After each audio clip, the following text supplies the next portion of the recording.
ada bilang 1, ada bilang 8. Nanti kita lihat dalam pembuktiannya segala macam. Dan anehnya, saudara jaksa dalam surat dakwaan menuliskan ada satu kendaraan Vario yang tidak disebutkan oleh saksi, baik Aib, Dede, dan segala macam. Dalam dakwaan, dalam putusan tersebut, saudara jaksa menyebutkan ada jenis kendaraan Vario.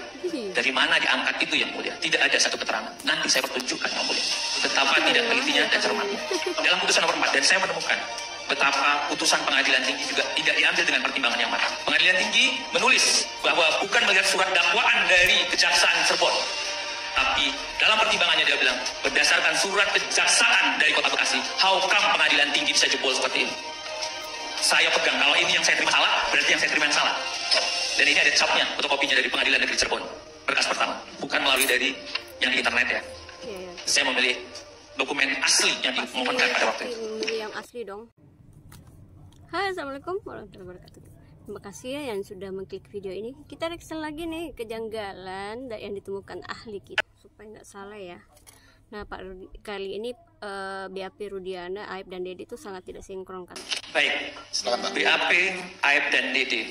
Kalau kita lihat tanggal 30 atau 31 nanti kita lihat aja berkas, Pak Rudiana itu bergerak mulai jam 10 pagi.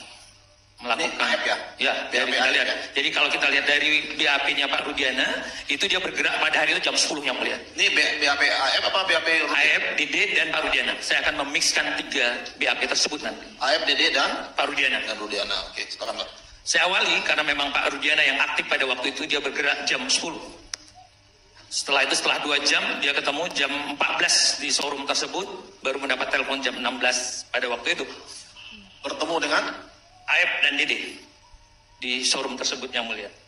Dari situlah dapat gambaran dan saya langsung melakukan tindakan-tindakan dan Pak Rudiana mulai melakukan laporan jam 18. Anehnya dalam berkas perkara tersebut yang mengkomunikasikan adalah Aib, tapi dalam BAP tersebut Aib diperiksa belakangan. Padahal yang kontak pertama itu adalah Aib, orang yang paling tahu, dan Aib yang juga mungkin bersinggungan langsung dengan peristiwa pada waktu malam itu. Kan Aib yang ngajak. Nanti kita lihat dalam berkas perkara. Kedua, dalam keterangan Dede dan Aib itu berbeda. Satu menyatakan orang malam itu 5 orang, satu menyatakan 8 orang.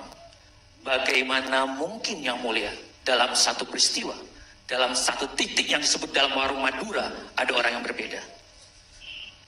Dalam keterangan yang 5 dan 8 tiba-tiba didesain kembali oleh Pak Rudiana menjadi 11 orang. How come? Sedangkan dia tidak melihat kejadian tersebut. Ini dengan Pintu-pintu inilah yang sebenarnya teman-teman kejaksaan yang harus perhatikan. Disinilah dapat dilihat by design daripada sebuah perkara ini. Kedua yang mulia, tentang jenis motor. Karena ini berkaitan dengan pembuktian. Ada bilang 5, ada bilang 1, ada bilang 8. Nanti kita lihat dalam pembuktiannya segala macam. Dan anehnya, saudara jaksa dalam surat dakwaan menuliskan ada satu kendaraan Vario yang tidak disebutkan oleh saksi, baik Aib, Dede, dan segala macam. Dalam dakwaan, dalam putusan tersebut, saudara jaksa menyebutkan ada jenis kendaraan Vario. Dari mana diangkat itu yang mulia? Tidak ada satu keterangan. Nanti saya pertunjukkan yang mulia betapa tidak telitinya dan cermatnya. Dalam ya kita sampai ke ini ya, bagaimana kasus ini memang betul-betul mencerdaskan berkaitan dengan teori sebab akibat banyaknya atau dikenal dengan kausalitas, dan ahlinya bahwa juga perbuatan seseorang itu juga mempertanggung dengan akibat, jadi ada hubungan. Ini Nah, menurut ahli ini ya, hubungan sebab akibat dalam hal kontroversial juga untuk menentukan bahwa terjadi adanya suatu tindak pidana yang menimbulkan akibat. Kayak mau Apakah teori ya? kausalitas itu masih relevan dan perlu menjadi pertimbangan di dalam putusan? Mohon pendapat ahli. Terima kasih saudara jaksa penuntut umum. Tentu di dalam pidana pasti akan dikaitkan dengan teori kausalitas yang nanti akan dikaitkan dengan teori kesengajaan ataupun kelalaian dan segala macam. Itu akan ada sinergis dan segala macam. Namun di dalam teori kausalitas yang paling pertama dulu adalah selain peristiwa, subjek hukumnya, orang yang dituju. It's this, siapa? Sewaktu teori kausalitas itu harus lengkap, duduk dulu orangnya. Kalau orang ini benar-benar pelakunya, kalau orang ini benar-benar dimintailah pertanggungjawabannya dan ditarik akibat perbuatan saudara ini, karena orang itu luka, orang itu mungkin luka ringan, luka berat mengakibatkan kematian, maka atas perbuatan saudara tersebut haruslah dimintai pertanggungjawaban secara hukum sepanjang tidak ada alasan pembenar dan alasan pemaaf. Tapi dipastikan dulu apakah subjek hukum ini benar-benar baru ditarik kepada teori kausalitas. Baik. Selanjutnya. Apalagi nih? Tadi memang termohon sudah menanyakan mengenai adanya upaya penangkapan, penahanan, ketentuan pasal 56. Kami sudah paham, kami sudah tahu, tapi ingin penegasan ahli kembali. Sudah tahu, terkait masih ditanya. Pra-peradilan. Apakah memang sudah diatur secara khusus di dalam KUHP dan bentuk daripada putusan pra-peradilan itu ada berapa? Kami mohon penegasan supaya lebih jelas. Bukan berarti kami tidak paham. Kebetulan hari ini ahli hadir, mohon pendapatnya. Ya, kalau sudah paham seharusnya bisa mengerti. Tuh. Tapi kalau yang mulia, penonton, saya mengundang saudara untuk membaca pasal 1 angka 10. Dijuntukan dengan pasal 77, 78, 79, 80, 81, 82, 83, stop di 84. Itu adalah yuridiksi daripada Prapit. Prapit itu ada 5 matra. Diawali dengan sah atau tidak sahnya penangkapan. Sah atau tidak sahnya penahanan. Sah tidak sahnya mungkin penghentian terhadap penyidikan atau penuntutan. Sah atau tidak sahnya sekarang tarik dalam putusan MK 21 penetapan tersangka, penyitaan, dan penggeledahan. Putusannya apakah itu ditolak atau diterima? Itu yang kira-kira yang selalu saya ketemu, ditolak karena memang masuk ke dalam pokok perkara ini segala macam. Ini hanya menguji syarat formil dan segala macam. Itu yang biasa dilakukan dalam praktek peradilan. Karena ada Perma nomor 4 tahun 2006 yang membatasi tentang hal tersebut. Intinya sudah diatur secara khusus dan itu merupakan ranah daripada pra-peradilan. Karena mohon maaf, banyak perkara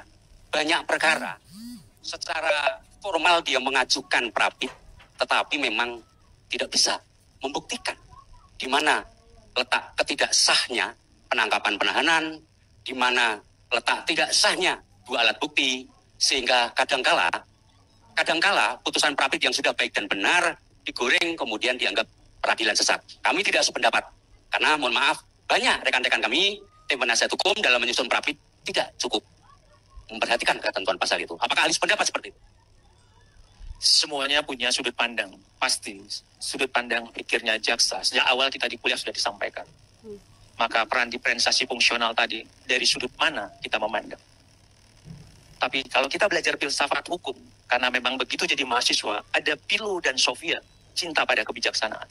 Maka terhadap itu, bagaimana mata batin kebenaran kita dan keadilan kita.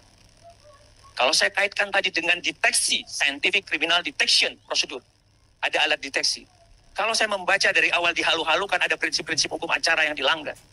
Kalau orang ini sudah tidak mendapatkan bantuan hukum, kalau orang ini sudah teriak dengan hal-hal yang tidak sinkron secara puzzle, pasti patut diduga ada sesuatu. Saya khawatir yang mulia, ada kejahatan oknum-oknum tertentu, terus dibela institusi, dikemas seolah-olah. Kenapa sih kita tidak mau mematahkan rasa ego kita, mematahkan kita bahwa ada kekeliruan, jangan terus kita kemas.